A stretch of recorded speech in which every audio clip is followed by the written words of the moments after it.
Hi, it's Joey Reynolds on the road again. I'm on the road of this FDR, Franklin Delano Roosevelt Drive on the east side of New York because I'm not going to ride the subway. Someone says, why don't you ride the subway now that you're back in New York? Give it a shot. I said, not a bad. I wouldn't call it that. And I won't even eat Subway sandwiches the way this is going. I mean, they want to kill each other. Why are they doing? They're pushing people into onto the train tracks. Wow. Shotgun Tom, he collects trains, and he knows the danger of pushing someone on a train track. A subway is a whole different animal here in New York because you got to take it to go anywhere. There's such traffic jams. Look at right now. I'm on the prowl, and I'm going to Brooklyn. That doesn't sound like anything real attractive, but that's the way it goes. I got my cheesecake coming out, the JoeyReynoldsCheesecake.com. We're going to start sending it out with this wonderful new wrap that has a Reynolds wrap. It's got a freezer pack that is made of gel. So there's no gas involved. In other words, we're not using dry ice. And it's brand new, and it's a new technology. I figure we've got the world's best cheesecake. We're going to have the best technology. And it's like Apple. Apple has those wonderful packages. Nobody ever wants to get rid of the Apple packages. Even when the phone don't work, you hold the package up to your ear and pray. No, packaging is important in America because we love to have fancy. Fancy. We also like to have 2 for 1. They don't do that with phones yet, but that's not a bad idea. I have a different kind of an attitude now that I have a cheesecake company. Mine is that I'm going to get rich and never talk to anybody again. But you know what? Nobody's talking to me now anyway, so we're even. Now, I have a lot of good friends, and I'm here in New York having a wonderful time driving without any hands. This is what am I steering with? I'm excited. I think you have the Viagra and the steering wheel, and then you got yourself you got yourself in trouble. Then that's what you got, because there's a cop behind me right now, and he was wondering why I'm holding the phone up. He probably thinks I'm talking to somebody important, and I am. I'm talking to you. You're the audience. I mean, I'm an influencer, but you can't be an influencer if you don't have anyone out there. And you guys are all out there. I think we got too many national problems now. We got people who are wishing that Putin would eat shit and die. But he's not going to go away. This guy is going to do a dirty bomb. I didn't ever see I didn't know there was a clean bomb. They're all dirty, but this one is supposed to have some radiation in it and do like they did in Syria. That same guy is orchestrating the war in Russia. Those people never give up, do they? Are they ever going to be happy in Russia? Isn't that a good question to ask? They're never in the whole history of Russia, you don't ever see anything where they've had fun. And yet we have the ballet comes from Russia, the wonderful writers and poets, and even the nuclear weapon guys and the people who have split the atom. I think we have such a great history with Russia, but they're never happy. Everything about them, they were out of toilet paper. Remember that? Of course, we were out of it too. They're out of their minds, I think. How can anybody live in that country? It's always so dark. It's like the real darkest spot on the planet. Every time, you never hear anything really good. You don't hear, gee, what a wonderful time I had in Moscow, or I can't wait to go back to St. Petersburg. Nobody ever says any of that. They all say, I went to Russia.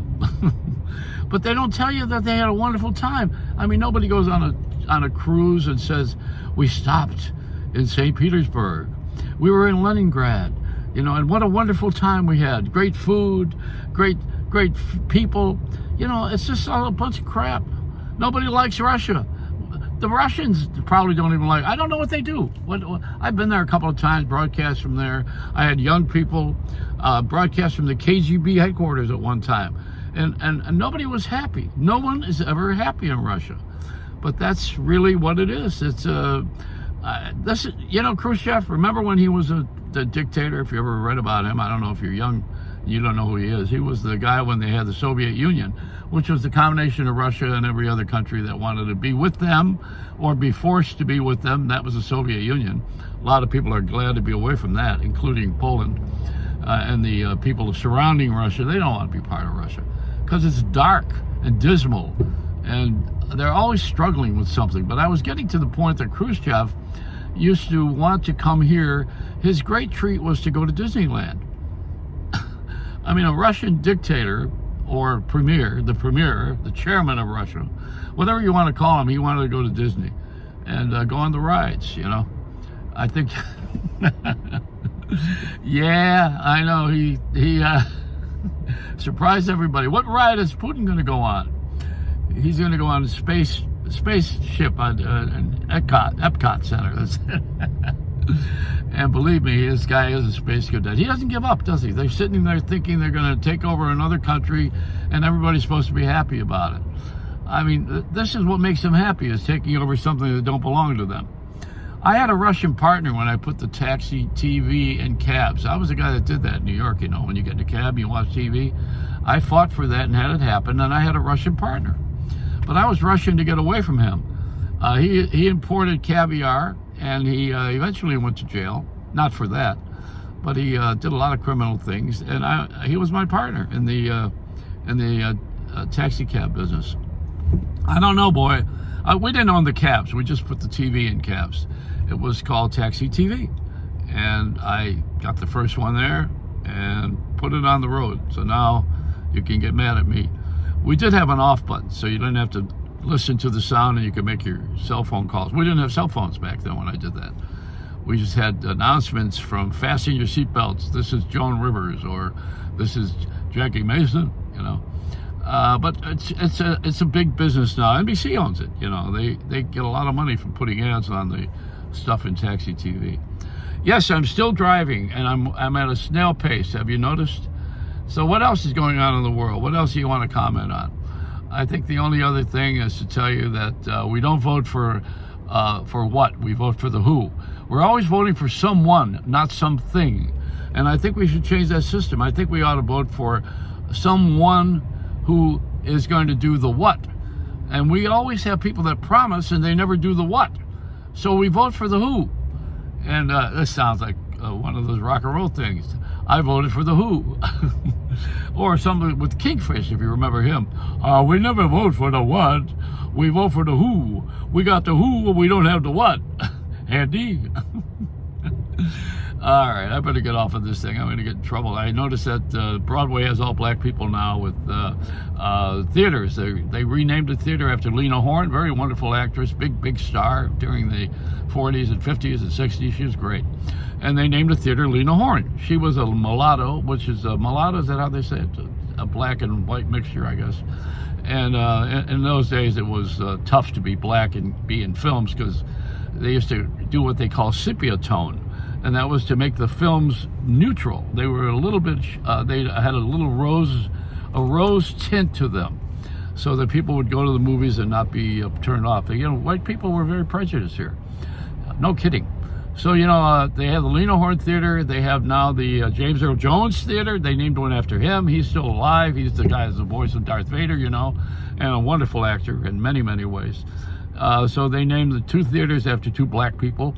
And they got Hamilton, the great hit show that was done for a few years on Broadway with a full cast of great actors. Now it's done with all women playing in Hamilton. And The Death of a Salesman is all black cast now. So I guess the great white way has become the great black way. That's the way it goes, buddy.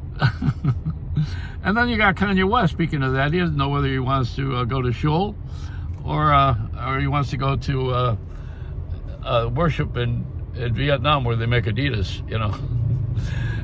This is a big mistake he made. Making fun of the Jews because Jewish people are very sensitive. They were almost erased. You can't blame them for that. Everybody's got to know that they were the first slaves that in modern times that we know of, that they got enslaved again. Early times it was the Egyptians that enslaved them, but these days, you got to be touchy when when the people are out to get you. I'm in a tunnel now. Notice that how it got dark, or was it because I changed the subject? Yeah, people are a little bit touchy about everything right now. We're touchy about the abortion and the guns. They want us to carry guns in the subway. The only guns I want to have is a six-pack at the gym. I think somewhere along the line we got to straighten all this stuff out. And you can't not let people from other countries in because they are foreigners. That's what we're all foreigners. Everybody's a visitor on the planet, first of all. And I don't know if you ever heard me say this, but I worked on Star Wars as the creative director at 20th Century Fox, and I will tell you this, that the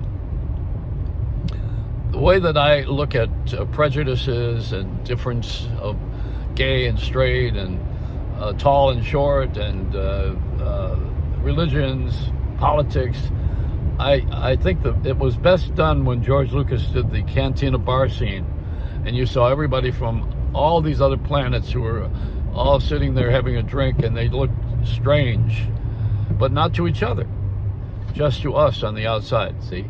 So, we judge someone's insides from our outsides, and you don't know what's going on inside. Nobody reads minds yet, except for the amazing Kreskin, who's a mentalist. I'm just mentally ill, that's all I am. So he has a hard time with my mind.